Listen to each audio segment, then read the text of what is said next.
शिव योगी की कथा कर रहे। काशी प्रदेश में रहने वाला वो शिव योगी भगवान शंकर की भक्ति में झूमता, शिव जी को भस्म का श्रृंगार करता, वो भस्म अपने तन पर धारण कर लेता।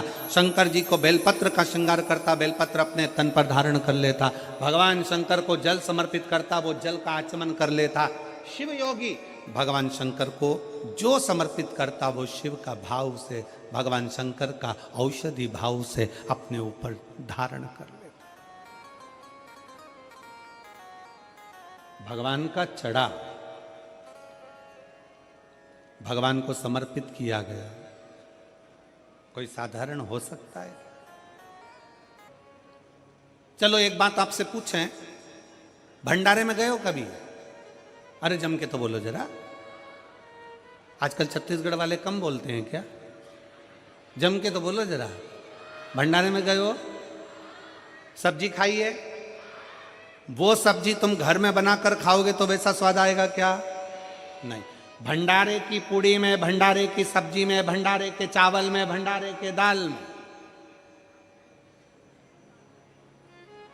और हम तो जजमान जी से भी कहेंगे, कमल देवांगन जी से, देवांगन जी यहां भी कथा में भंडारा चला रहे हो तो एक निवेदन है, कभी आप भी 7 दिन में एक दिन उसका प्रसाद पाकर देखना, वो शंकर का अमृतमय प्रसाद होता है, वो भंडारा प्रसाद, उसका भाव बड़ा शुद्ध होता है।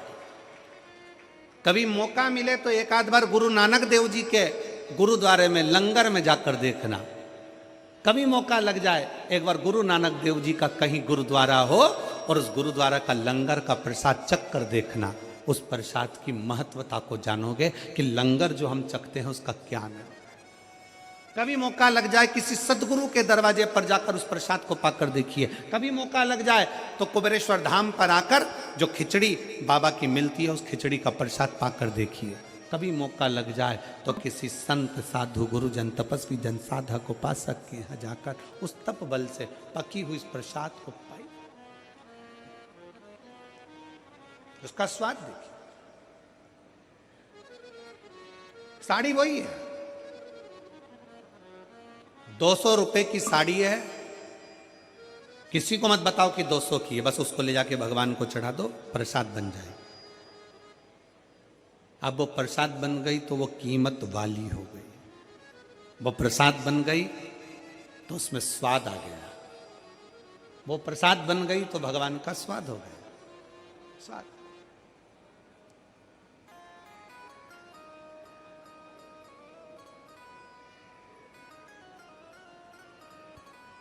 हम देवांगन जी हमारे लाडले की पूजन करते हैं, कल्लू जी की, और हमारे जो शंकर जी हैं और शालिग्राम जी हैं उनको हम आपके कक्ष में, हमारे बाजू में अलग कक्ष में उनकी सेवा होती है। सुबह सुबह हम वहाँ पहुँच जाते हैं सेवा के लिए। तो जब भगवान को भोग लगता है और भगवान का जब स्नान आदि हो जाता है, भोलेनाथ जी का पूजन हो जाता है और भाभी जी वगैरह वो फ्रूट्स थोड़ा सा फल और दूध वगैरह भेजती हैं, तो वो हम भोग लगाकर वापिस उसको बाहर भेजते हैं। उसका थोड़ा सा प्रसाद आप पहले भगवान के पास ना आए उससे पहले उसको रख कर देखो और उसको खाकर देखो। और जो शंकर जी की हम पूजन करें तो बाबा की या किसी मंदिर में पूजन होती है, वो मंदिर का प्रसाद जब अंदर से बाहर आता है और उस प्रसाद को पाकर देखोगे तो उसका स्वाद अपने आप बढ़ जाता है, क्योंकि वो प्रसाद हो जाता है, वो प्रसाद। सत्यनारायण भगवान की कथा करवाओ, आटे की पंजेरी बनाओ, पंजेरी को अलग रख दो और एक कटोरी पंजेरी सत्यनारायण जी के सामने रख दो। जो अलग रखी है उसमें स्वाद नहीं आएगा, जो सत्यनारायण जी के सामने रखी है उसका स्वाद बढ़ जाएगा, क्योंकि वो प्रसाद है। प्रसाद 200 रुपए की। एक प्रैक्टिकल जरूर करो, किसी और वाला महाराज झूठ तो नहीं बोल रहा, प्रैक्टिकल करते रहना चाहिए, प्रैक्टिकल बिल्कुल करो, प्रैक्टिकल जरूर करो। 200 रुपए की साड़ी लो, भगवान को चढ़ा दो, प्रसाद हो गई। फिर उसको पहनो, पहनकर बाहर शादी में, पार्टी में, तुम्हें जहां जाना हो वहां जाओ। आपको लोग पलट कर कहेंगे अच्छी दिख रही है, बहुत महंगी है, कीमत भगवान को चढ़ाने से हो गई है। अच्छी दिख रही है, बहुत महंगी है, बहुत महंगी।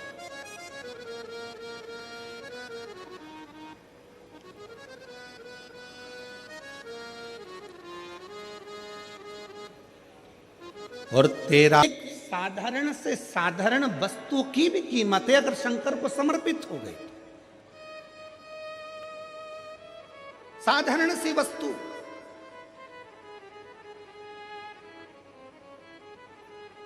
सीता जी ने जब हनुमान जी ने माता जानकी जी को राम जी की मुद्रिका दी, तब सीता जी ने हनुमान जी को क्या दिया था?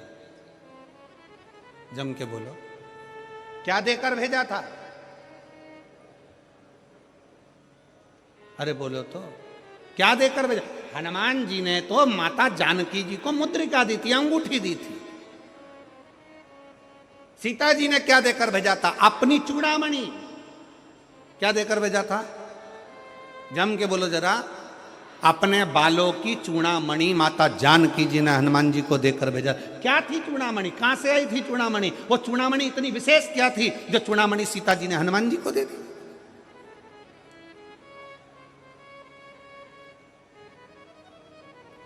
और पूरे आभूषण माता जानकी जी का जब रावण हरण कर लेकर जा रहा था तो सीता जी आभूषण फेंकती फेंकती जा रही थी। रामचरितमानस में लिखा है, जानकी जी आभूषण फेंकती फेंकती जा रही हैं, चूड़ामणि माता जानकी हनुमान को दे देती है कि राम जी को दे देता। कहां से आई चूड़ामणि? वो चूड़ामणि में ऐसा क्या था? वो चूड़ामणि में क्या था जो माता जानकी जी हनुमान जी को देखते समय, विदा करते समय चूड़ामणि दे देती? क्या था वो चूड़ामणि? साधारण नहीं थी।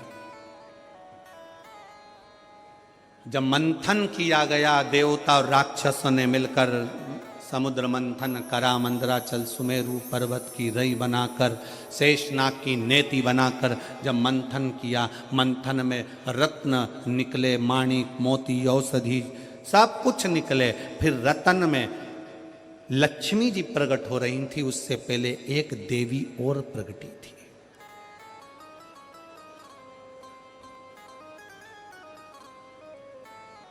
उस मंथन में एक देवी और प्रकटी थी। लक्ष्मी जी के प्रकट होने से पहले एक देवी और प्रकटी थी जिसका नाम था रत्नाकर नंदिनी। सब बोलो उसका नाम, क्या नाम है उसका? रत्नाकर नंदिनी। जम के बोलो जरा। लक्ष्मी जी के प्रकट होने से पहले मंथन में एक देवी और प्रकटी थी जिसका नाम था रत्नाकर नंदिनी। रत्नाकर नंदिनी जैसे ही प्रकट हुई, उसने भगवान विष्णु का दर्शन किया तो उसके मन में आ गया कि मैं इनको पति बनाऊंगी। तुरंत उसके मन में भाव जागृत हो गया, मैं नारायण को अपना पति बनाऊंगी, मैं नारायण को अपना पति बनाऊंगी। और पति बनाने के लिए माला तैयार करने के लिए, फूल ढूंढने के लिए चली गई, पुष्प ढूंढने के लिए।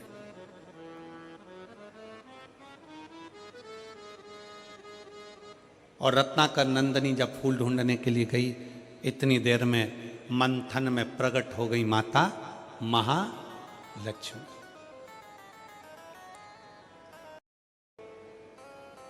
अब मां महालक्ष्मी जब प्रकट हुई तो उनके हाथ में पुष्प की माला थी। भगवान नारायण को जैसे ही लक्ष्मी जी ने देखा, आगे बढ़कर माता लक्ष्मी ने वो नारायण के गले में माला पहना दी। और जैसे ही माला पहनाई, भगवान विष्णु को लक्ष्मी जी ने वर लिया। वर लिया, पूरे देवताओं के पास सूचना पहुंच गई कि माता लक्ष्मी जी ने भगवान विष्णु को वर लिया है, उनका विवाह होना है। समुद्र देवता कन्या दान करेंगे, लक्ष्मी जी का मंगल विवाह होगा। विवाह की तैयारी होने लगी, देवताओं का आगमन हो गया। भगवान शंकर पार्वती भी वहां आ गए जहां पर लक्ष्मी और नारायण का विवाह हो रहा था।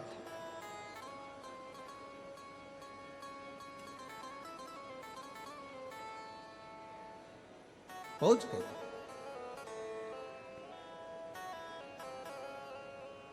विवाह का कन्यादान हुआ, लक्ष्मी जी का विवाह नारायण के साथ हुआ।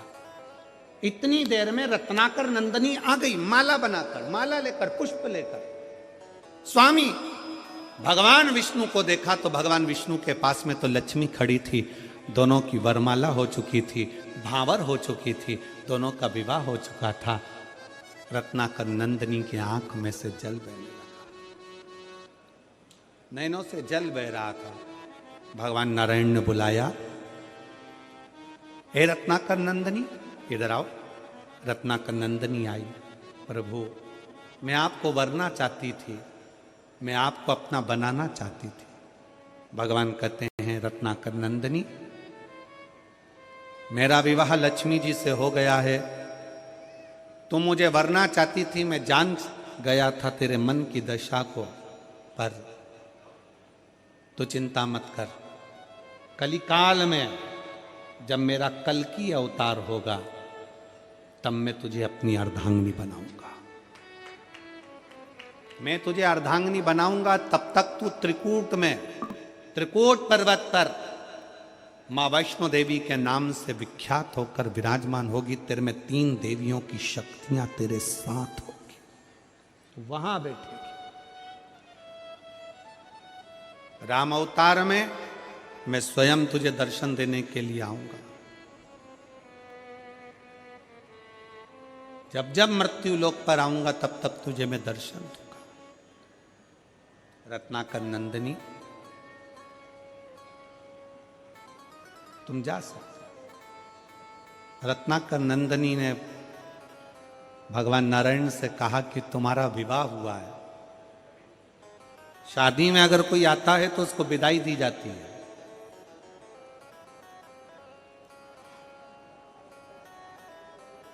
शिव महापुराण की कथा में अगर कोई आता है तो उसको जजमान विदाई नहीं देता। शिव महापुराण की कथा में अगर कोई आता है तो भगवान शंकर उसको आखिरी दिन विदाई देकर भेजते हैं। इसीलिए शिव महापुराण का 6ठा दिन शिवरात्रि मानी जाती है और 7वें दिन विदाई मानी जाती है। तो भगवान शंकर उसकी झोली में खुशियां देकर भेजते।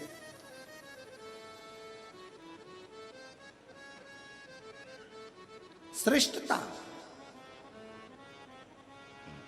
रत्नाकर नंदिनी कहा, मैं जा रही हूं, पर मैं आपके विवाह में साक्षी बनी हूं, आपके विवाह में मेरी साक्षीता है, आप मुझे विदाई दीजिए।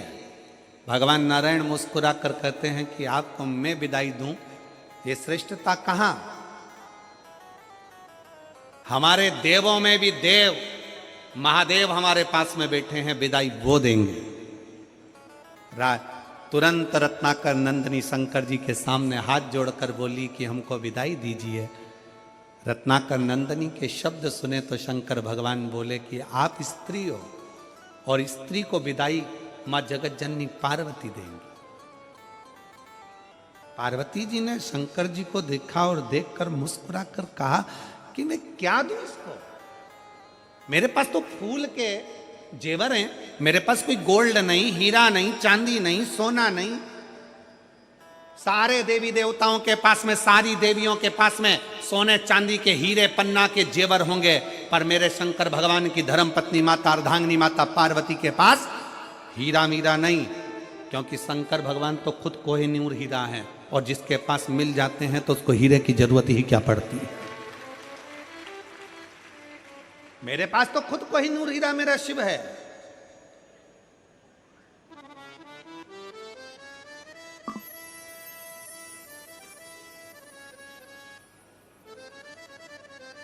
इसीलिए वो कहते हैं ना, मेरा शिव तो खुद सुंदर है, इसलिए उसको कर्पूर गौरम करुणाव हारम संसार सारम भुजगेंद्रहारम सदा वसंतम हृदयारविंदे भवम भवामी सहितम। पार्वती जी मुस्कुरा कर कहती है, मेरे पास कोई आभूषण नहीं है, मैं क्या दूं? रत्नाकर नंदिनी को विदाई में क्या दूं? शंकर भगवान ने कहा, तुमने विश्वकर्मा जी से एक चूड़ामणि बनवाई है, वो चूड़ामणि तुम इस रत्नाकर नंदिनी को दे दो। अभी कथा में कहा कि भगवान शंकर पर पार्वती जी पर चढ़ी हुई सामग्री कोई साधारण नहीं होती है, साधारण नहीं है। मेरी ये जीजियां बैठी हैं ना, मेरे जीजाओं, आप लोग कभी दर्शन करना। ये मेरी जीजियां जब देवी जी के मंदिर में जाती हैं ना, और देवी जी के मंदिर में या सुहागिलों में जब जाती हैं, सौभाग्यवती माताओं का कोई कार्यक्रम होता है उसमें जाती है, तो वहां से सिंदूरा लेके अपनी मांग में भर लेती है। बोलो री जीजियां सही है कि गलत है? वहां से घर में अगर कोई सुहागिल हो रही है, घर में कोई गोरानी हो गई है, घर में कोई देवी की पूजन हो रही है, उन्होंने कंकु लिया और अपनी मांग में भरा। क्यों? किस लिए? किसका? सौभाग्यता के लिए। पार्वती, जो चूड़ामणि तुमने विश्वकर्मा जी से बनवाई थी अपने केशों में लगाने के लिए, जब सोने का महल बनवाया था और सोने के महल के साथ में एक चूड़ामणि तुमने बनवाई थी, और वो महल तो चले गया था, जो विश्वकर्मा जी को मिल गया, पर वो चूड़ामणि तुम्हारे पास है, दे दो। पार्वती जी मुस्कुराकर कहती हैं, स्वामी, बालों से चूड़ामणि निकाली और दे दी रत्नाकर नंदनी को। रत्नाकर नंदनी से पार्वती जी ने कहा, सुनो रत्नाकर नंदनी, ये वो चूड़ामणि है जो मेरे स्वामी से कहकर मैंने बनवाई थी,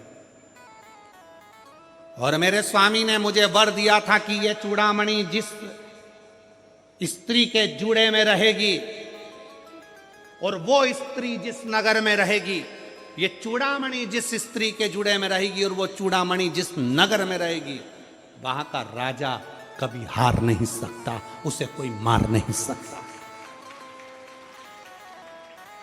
वहां का राजा कभी हार नहीं सकता और उसे कोई मार नहीं सकता। चूड़ामणि रत्नाकर नंदनी को दे दी। रत्नाकर नंदनी चूड़ामणि ली और लक्ष्मी जी को दे दी। लक्ष्मी जी की चूड़ामणि आई, इतनी देर में इंद्र की पत्नी इंद्राणी का दिल उस चूड़ामणि पर आ गया। इंद्राणी ने इंद्र से कहा, ये चूड़ामणि मुझको चाहिए। इंद्र ने विवाह की विदाई में कि नारायण भगवान आपकी शादी हुई है, मेरी विदाई में कुछ दोगे नहीं? क्या चाहिए? वो चूड़ामणि जो लक्ष्मी जी के जूड़े में सजी है, वो चूड़ामणि इंद्र ने लेकर इंद्राणी को दे दी। अब इंद्राणी के जूड़े में वो चूड़ामणि थी।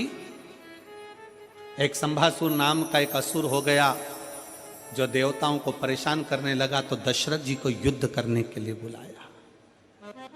दशरथ जी को युद्ध करने के लिए बुलाया। उस समय पर दशरथ जी का विवाह माता केकई से हुआ था। केकई इतनी बड़ी वीर थी, रथ को हाँकने वाली और शस्त्र चलाने वाली माता केकई थी।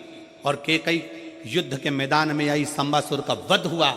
जब संबासुर का वध हुआ तो इंद्र ने दशरथ जी को विदाई में 2 हंस और 2 पंख दिए। और इंद्राणी ने पूछा, आपको क्या दूं? तो इंद्र ने कहा, एक काम करो, केकई को आपके चूड़े की चूड़ामणि दे दो। केकई को वो चूड़ामणि दे दी गई। केकई के मस्तक पर वो चूड़ामणि आई। केकई आई, केकई ने विचार करा, ये चूड़ामणि का मैं क्या करूंगी? मेरे पास तो दशरथ जी हैं, ये चूड़ामणि मैं सुमित्रा जी को दे देती हूँ। सुमित्रा को चूड़ामणि दे दी। राम जी का विवाह हुआ, सीता विवाह कर आई। मुंह दिखाई में सुमित्रा जी ने वो चूड़ामणि सीता जी को दे दी। वो चूड़ामणि सीता के पास, मां जानकी के मस्तक में वो चूड़ामणि आ गई। बलकल वस्त्र पहने, थोड़े से आभूषण पहनी हुई माता जानकी चली।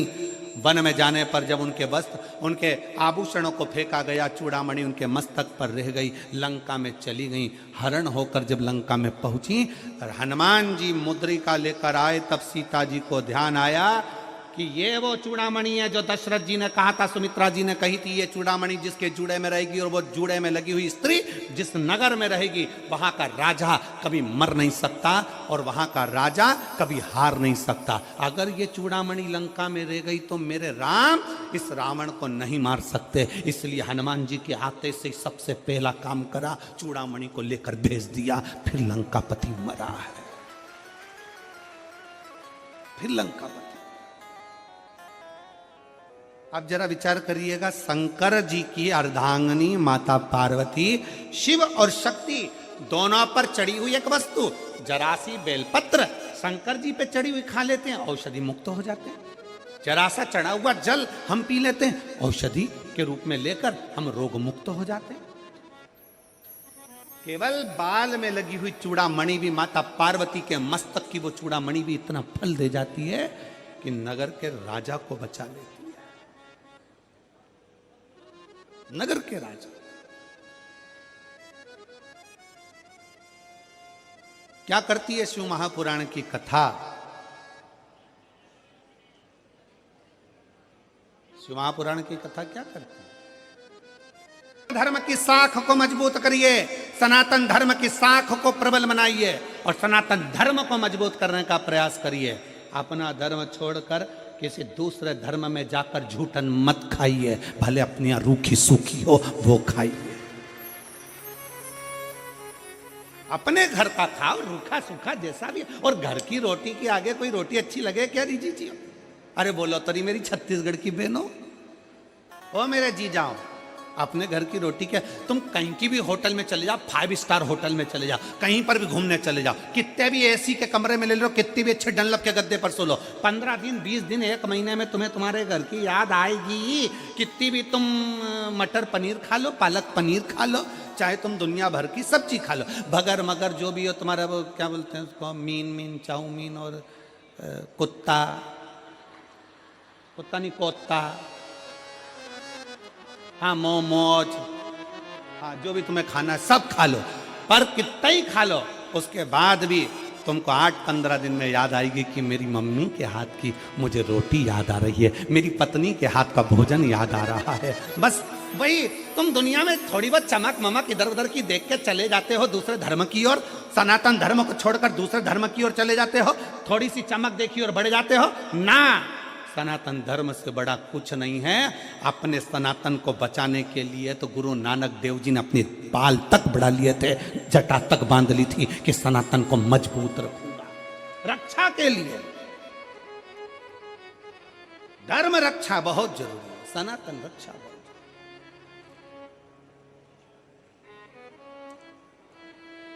कहां भटक रहे हो? कहां? और अभी वो लोग कहेंगे वो 31st,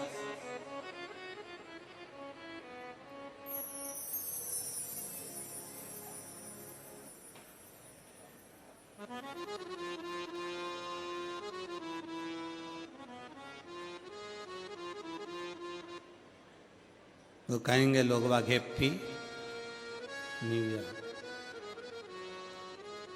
कुछ नहीं हुआ, केवल कैलेंडर बदला, तुम तो जैसे थे वैसे की वैसे ही रह गए। क्या मतलब? जब बसंत बदले, मेरे भारत की भूमि की हरियाली बदले, जब आपके चेहरे की रौनक बदले और आपका दिल प्रफुल्लित हो, वो चैत्र का महीना, तब मालूम पड़ता है कि नया वर्ष आया है, तब मालूम पड़ता है।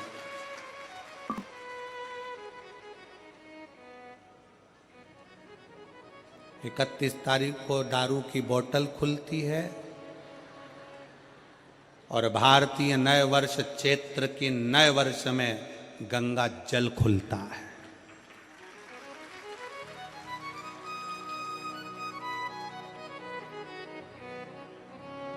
अंग्रेजी नए वर्ष 31 को लोग पी के गटर में मिलते हैं और चैत्रीय नव वर्ष में, सनातनी नव वर्ष में लोग मंदिर और शिवालय में मिलते हैं।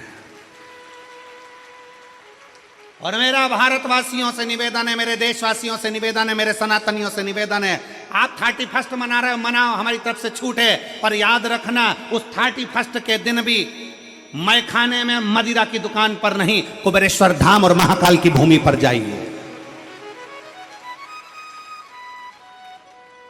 हमारे रायपुर के कोई शंकर के मंदिर हैं, राम मंदिर है, चंपारण का चंपेश्वर महादेव है, और छत्तीसगढ़ के जो प्राचीन शिवालय है वहां जाइए, महाराष्ट्र के कोई प्राचीन शिवालय है वहां जाइए।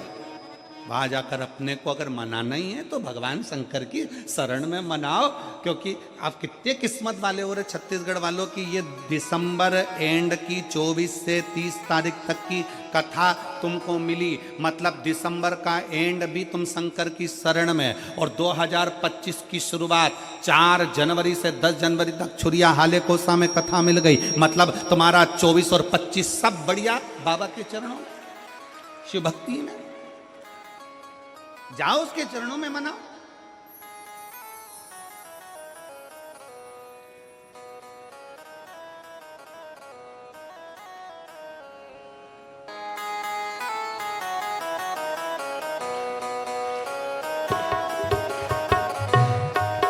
शंभो